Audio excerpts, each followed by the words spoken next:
उत्तराखंड में ठंड ने लोगों का जीना मुहाल कर दिया है। शीतलहर ने भी खासी परेशानी बढ़ा दी है और आलम यह है कि लोग घर में दुबकने के लिए मजबूर हैं। जहां एक तरफ कोहरे के कारण जनजीवन अस्त व्यस्त है, सड़क पर वाहन रेंगते नजर आ रहे हैं। दिन में भी वाहनों की लाइट जलाकर आवाजाही करनी पड़ रही है। आपकी टीवी स्क्रीन पर चार तस्वीरें आपके सामने हैं। चार तस्वीरें हम आपको दिखा रहे हैं जो कि आपकी टीवी स्क्रीन पर है, जिसमें पहाड़ में गिरता तापमान देखा जा सकता है। रुड़की, लक्सर, हरिद्वार में ठंड का कहर जारी है और रुद्रप्रयाग में भी ऐसी ही तस्वीरें सामने आई। हरिद्वार की तस्वीर आप देखिए। हरिद्वार में इस समय किस तरीके का माहौल जो है वो बना हुआ है। इस समय सूर्य देव के दर्शन यहां पर लगभग नामुमकिन हो चुके हैं और ठीक ऐसी तस्वीर रुड़की से भी सामने आ रही है। रुड़की में भी धुंध का, कोहरे का डबल अटैक देखने को मिल रहा है ठंड के साथ, और इसी के साथ यहां पर जो लोग हैं उन्हें अलाव का सहारा लेना पड़ रहा है। रुड़की में इस समय भीषण ठंड पड़ रही है, शीतलहर है और कोहरे की वजह से दिक्कतें हो रही हैं। लोग अलाव जलाकर यहां बैठे हैं। अगली तस्वीर है रुद्रप्रयाग से। रुद्रप्रयाग की तस्वीर आपको हम दिखा रहे हैं। यहां की पहाड़ियों पर अमूमन इस समय तक बर्फ जम जाती है, लेकिन इस बार बर्फ का नामो निशान नहीं है, जो चिंताओं को और भी ज्यादा बढ़ा देता है। एक तरफ तापमान लगातार गिरने की वजह से ठंड और ठिठुरन दोनों बढ़ चुकी है, लेकिन बारिश ना होने की वजह से या बर्फबारी ना होने की वजह से हिमालय के जो पहाड़ हैं या जो ग्लेशियर हैं वो रिचार्ज नहीं हो पा रहे हैं, जिसका खामियाजा हो सकता है आने वाली गर्मी में या फिर बरसात में हमें भुगतना पड़े। और इसी के साथ जो अगली तस्वीर है वो लक्सर की तस्वीर आप देख सकते हैं। लक्सर में भी आप देखिए कि किस प्रकार यहाँ पर जो धुंध है वो छाई हुई है। वाहन चालकों को खासी परेशानी यहाँ पर बरतनी है, खासी परेशानियों का सामना, माफ कीजिएगा, यहाँ पर वाहन चालकों को करना पड़ रहा है और काफी सावधानियां यहाँ पर बरतनी होगी वाहन चालकों को। खास तौर से तब अगर आप सुबह 10 बजे से पहले अपने काम काज के लिए निकल रहे हैं या शाम 5 बजे के बाद आप लोग निकल रहे हैं, उस समय आपको विजिबिलिटी 0 नजर आएगी और इसीलिए आप अपने वाहनों की रफ्तार को कम ही रखिए। खबर पर अधिक जानकारी के साथ हमारे संवाददाता प्रवीण रुद्रप्रयाग से लाइव हमारे साथ जुड़ चुके हैं। सीधा प्रवीण के पास हम चलेंगे और प्रवीण से ही जानने की कोशिश करेंगे। इस समय मौसम कहर बरपा रहा है, सूखी रुखी ठंड ने लोगों की कई दिक्कतों को बढ़ा दिया है। प्रवीण, क्या तस्वीर है? देखिए, दिसंबर माह गुजरने वाला है और अभी तक कोई ये ना जब नहीं बारिश हुई है, कहीं ना कहीं जो पहाड़ी क्षेत्र है उनमें शीतलहर का प्रकोप देखने को मिल रहा है और लगातार तापमान में गिरावट देखने को मिल रही है, जिससे कहीं ना कहीं आम जन अब पूरी तरह से अस्त हो गया है। दूसरी बात यह है कि जो जहाँ पे बर्फबारी आती थी, जहाँ लोग नए साल का जश्न मनाने जाते थे और तो वहाँ पे बर्फबारी नहीं हुई है, जिससे लेकर कहीं ना कहीं व्यापारी भी अब खासे चिंतित होने नजर आ रहे हैं। बिल्कुल प्रवीण, अब ऐसे में ये भी आपसे जानना चाहेंगे, जो शीतकालीन चारधाम यात्रा है क्या वो जारी है और वहां पर किस प्रकार पर्यटकों की या श्रद्धालुओं की संख्या देखने को मिल रही है? देखिए, जो शीतकालीन यात्रा है वो लगातार जारी है और श्रद्धालु दर्शन करने को लेकर पहुंच रहे हैं। वहाँ पे जो शीतलहर है उसके लिए जिला प्रशासन से और तमाम तैयारी की गई है। वहाँ पे तमाम चौके अलाव की व्यवस्था की गई है, उसके बाद गर्म पानी की व्यवस्था की गई है। तो कहीं ना कहीं जो शीतकालीन यात्रा चल रही है, लेकिन जो हिल है जहाँ पे नए साल हो गया, क्रिसमस को लेकर लोग जाते हैं और बर्फबारी होते हैं, वहाँ पे बर्फबारी नहीं होने से कहीं ना कहीं व्यापारियों की संख्या बढ़ गई है और पर्यटक बिना बर्फबारी के अब मारी लौटते हैं। बिल्कुल, यहाँ पर तस्वीरें हम लगातार दर्शकों को दिखा रहे हैं और इसी के साथ देखिए मौसम विभाग का क्या कहना है, क्योंकि अभी तक ना तो बारिश हुई है ना ही बर्फबारी हुई है, वो कब तक हो सकती है प्रवीण?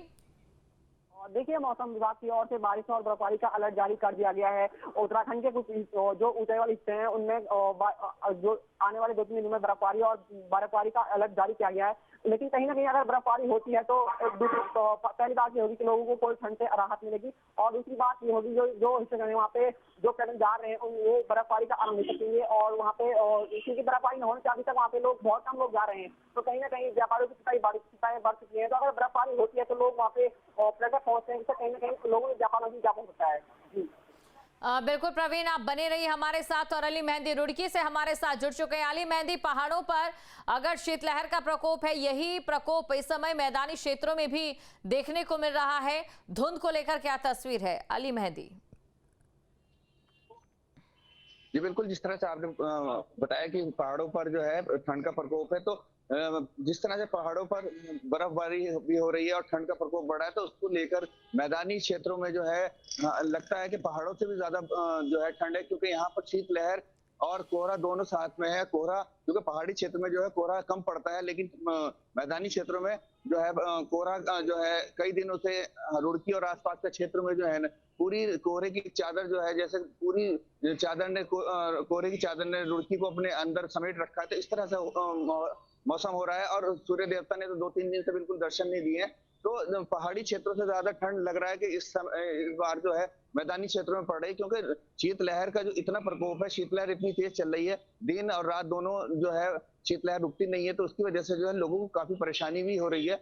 लोग जो है घरों से बिल्कुल नहीं निकल रहे हैं। जो लोग निकल भी रहे हैं तो सिर्फ अपने काम की वजह से निकल रहे हैं, और सीधा असर इसका ठंड का और कोहरे का जो असर है ये व्यापार के ऊपर पड़ता हुआ दिखाई दे रहा है। क्योंकि बाजारों में लोग दुकानें जरूर खोले हैं, लेकिन जो बिल्कुल ऐसा आग जलाकर हाथ तापते नजर आ रहे हैं, या अंदर हीटर उन्होंने अपनी दुकान में लगाया है और वो जो है खाली बैठे हुए हैं। व्यापारियों से हमारी बात हुई तो व्यापारी को सीधा कहना है कि मार्केट के अंदर जो है ग्राहक बिल्कुल नहीं है। ठंड की वजह से व्यापार के ऊपर काफी असर पड़ा है, और साथ साथ जो है इसका असर जो है किसानों पर और अब जो फसल है इसके ऊपर ज्यादा है, क्योंकि किसान काफी चिंतित दिखाई दे रहा है। क्योंकि सूखी ठंड पड़ रही है, कोहरा और पाला पड़ना शुरू हो गया है। इस समय भी रुड़की में हल्की हल्की लग रहा है जैसे फुहार पड़ रही हो, लेकिन वो बारिश नहीं है बल्कि पाला पड़ रहा है। तो उसकी वजह से जो है किसान काफी चिंतित दिख रहा है, कि किसानों का कहना है कि अगर इसी तरीके से सूखी ठंड पड़ती रही और पाला पड़ता रहा तो कहीं ना कहीं ये फसल को काफी नुकसान देगा, और ये आगे जो आने वाला जो मौसम है ये भी अभी कई दिन तक लगता है कि खुलने वाला नहीं है, और सूर्य देवता के दर्शन अभी आने वाले कई दिनों तक नहीं होंगे। जी बिल्कुल, तो आने वाले दिनों में कुल मिलाकर मौसम इसी प्रकार का रहने वाला। अली मेहंदी, एक और सवाल, प्रशासन की ओर से रैन बसेरों को लेकर, अलाव जलाने को लेकर या फिर लोगों को सुविधा देने को लेकर क्या कुछ व्यवस्थाएं की गई है? देखिए, बिल्कुल अगर बात की जाए नगर निगम द्वारा व्यवस्थाओं की या प्रशासन द्वारा व्यवस्थाओं की, तो प्रशासन ने और नगर निगम ने व्यवस्था तो अच्छी करी थी पहले से ही। लेकिन कल हम लोगों की कुछ व्यापारियों से भी बात हुई, कुछ लोगों से बात हुई, तो उनका कहना है कि अलाव जरूर जल रहे हैं, लेकिन वो सभी जगह पर नहीं जल रहे हैं।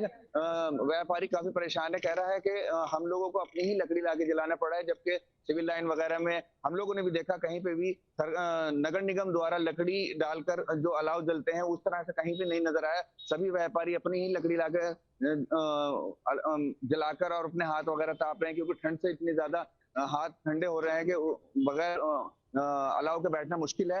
तो व्यवस्था, प्रशासन का जो दावा है वो ये है कि हमने व्यवस्था पूरी करी है। हाँ, रैन बसेरे की बात की जाए तो रैन बसेरे के लिए जो है नगर निगम ने अच्छी व्यवस्था करी है। 25 से 30 बेड का जो है उन्होंने रैन बसेरे के अंदर डाल रखे हैं। वहां पर गद्दे भी हैं, वहां पर सफाई सुथराई सब है, और उसके लिए लोगों की सुविधा के लिए शौचालय भी साफ सुथरे हैं, और वहां पर हीटर की भी व्यवस्था है। तो रैन बसेरों की बात की जाए तो रैन बसेरे बिल्कुल सही है और अच्छा इंतजाम करा गया है। रैन बसेरे के बाहर जो है अलाव भी जलता हुआ हम लोगों ने देखा है। लेकिन जो आमतौर पर मुख्य चौराहों पर जिस तरह से अलाव जलाया जाता है, लकड़ी डाली जाती है, तो लोगों को उसमें कहीं ना कहीं ये कहना है कि आपकी बार जो है अलाव कम जल रहे हैं, जिससे कि व्यापारियों को भी और आम जन को काफी परेशानी हो रही है। जी बिल्कुल, आप दोनों का शुक्रिया तमाम जानकारी को दर्शकों तक पहुंचाने के लिए। आपके मोबाइल पर तुरंत आएगी ब्रेकिंग न्यूज, स्क्रीन पर सबसे पहले दिखेगी बड़ी खबर, देश दुनिया की हर खबर एक जगह। अब आपके मोबाइल पर तुरंत फटाफट इंस्टॉल कीजिए न्यूज नेशन ऐप और रखिए खुद को अपडेट।